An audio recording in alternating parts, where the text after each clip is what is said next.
Doesn't it feel great to be alive?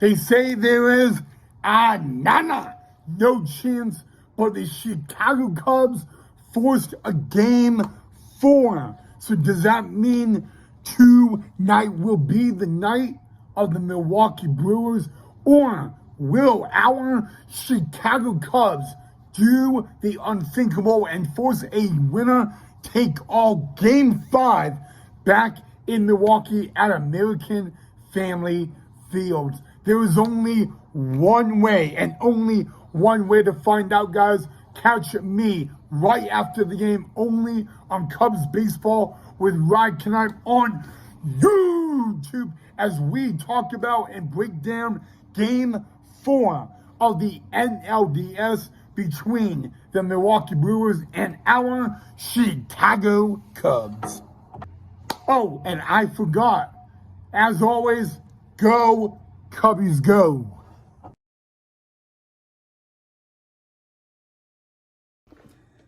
I got one question for all of you Chicago Cub YouTube baseball fans. And that one question is, boy, does it feel great to be alive on a Friday evening or a Thursday night on YouTube as a diehard, passionate YouTube Chicago Cubbies baseball fan, or what? Hey, Chicago Cub baseball fans, I hope you are all enjoying your Thursday night or your Friday Eve. For some of you, it may be early Friday in the morning, so for all of you, happy Friday! But for the rest of you, happy Friday Eve, happy Thursday evening, and let's get into it, guys. Well, tonight, Game 4 of the NLDS between the Milwaukee Brewers and the Chicago Cubs. It literally just wrapped up, so we're going to talk about an amazing Game 4 for our Chicago Cubs. So the Game 4 NLDS matchup tonight at the Friendly Confines, it was a rematch from Game 1 of this series back in Milwaukee last Saturday, when it was Freddie Peralta for the Brewers and Matthew Boyd for the Cubbies, guys. And let me be very honest with you guys, it was a must-win for the Chicago Cubs. Would they be able to force a Game 5 going to Milwaukee? Well, I'm glad you asked that question, because usually the first inning of this series has just been a nightmare. Like every time and in every game this series, the first inning has been the offensive inning. Now, it was an offensive evening tonight for the Chicago Cubs. Ian Happ, boom! Home run, bottom of the first, boom! 3-run bomb, home run. Ian Happ, you know what I mean?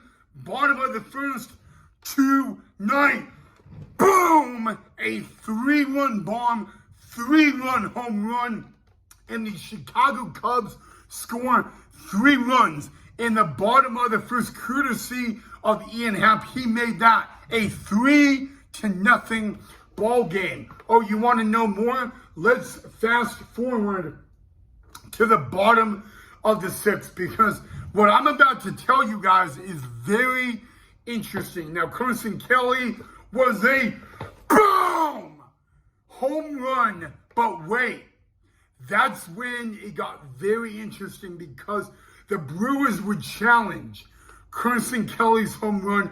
They would overturn it to foul ball, and if it was not a foul ball, it would have been a 2-run home run, but instead a foul ball, and then 2 pitches later would be a ground ball out to Carson Kelly.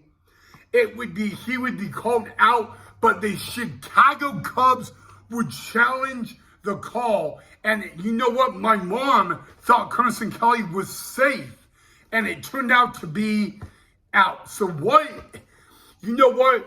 2 overturned calls on 1 at bat for Carson Kelly, but bad luck indeed. You know what? That 1 at bat for Carson Kelly in the bottom of the 6th, I call that a very bad luck at bat. He had 2 calls overturned on 1 at bat, but it would not matter. It wouldn't matter because, guys, in the bottom of the 6th, we did get a RBI. It would be Matt Shaw that would have the RBI. I'm actually mistaken, guys. The Carson Kelly at bat was in the bottom of the 7th and not the bottom of the 6th.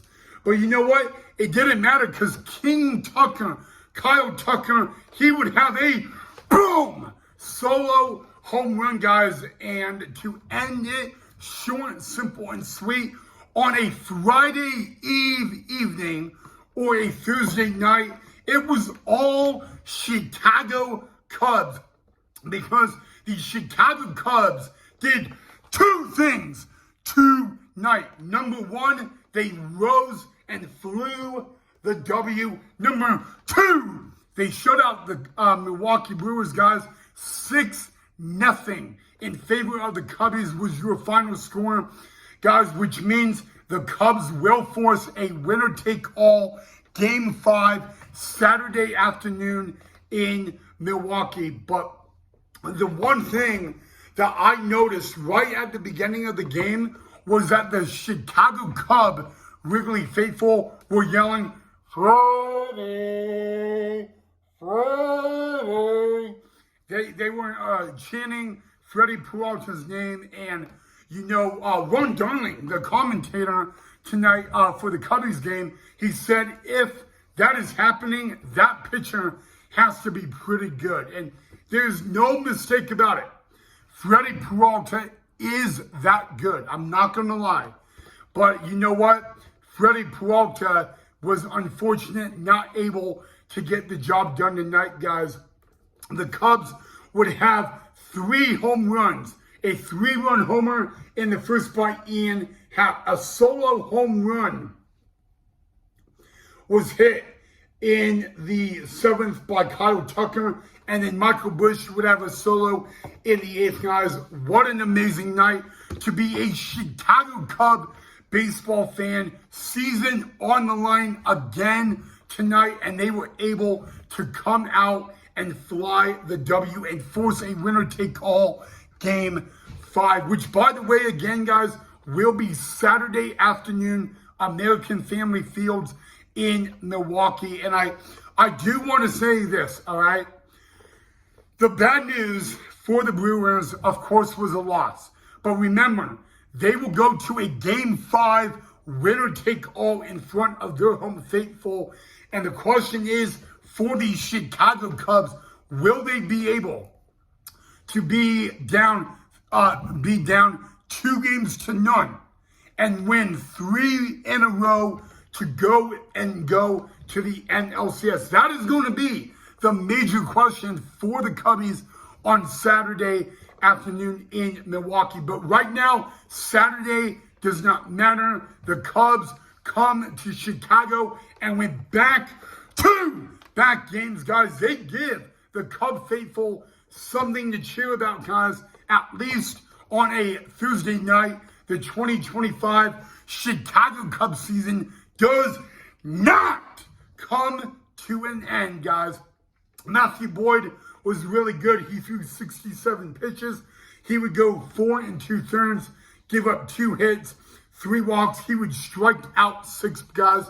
And oh, by the way, the Chicago Cubs struck out 8 Milwaukee Brewers in game number 4. Brewers don't strike out a whole lot, so that is one thing to actually keep an eye on. Milwaukee, they don't strike out a whole lot, guys.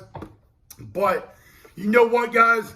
The Cubs going back home, they were only one loss away from the end of the year, and they end up playing 2 home games and winning back-to-back games to tie the series up at 2 apiece, and they will force a deciding Game 5 on Saturday afternoon in Milwaukee, guys.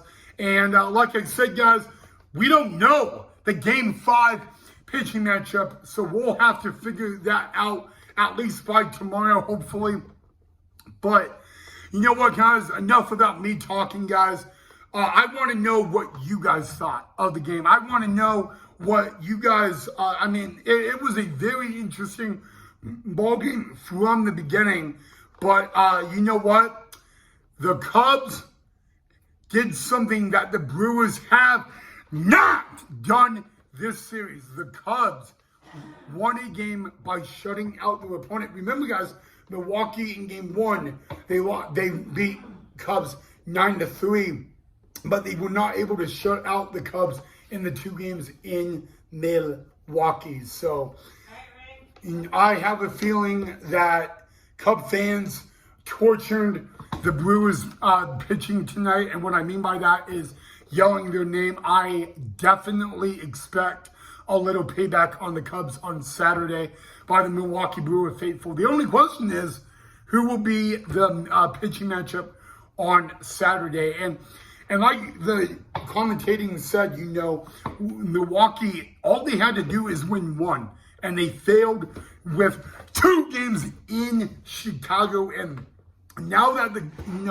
you go into Chicago up 2-0 in the series, you are going back to Game 5 with a winner take all. That puts pressure on Milwaukee more than the Cubs, guys. Remember, there have only been 4 teams in all the history of the division series that were down 2 games to none to come back and win it. And the last time the Cubs were down 2 games to none and won it all was the 2016 World Series, guys. But in my opinion, that doesn't matter because that was then, this is now. But again, guys, Cubs hit 3 home runs, 1 hit by Happ, 1 hit by Tucker, 1 hit by Michael Busch, 6-0, the final score at the friendly confines.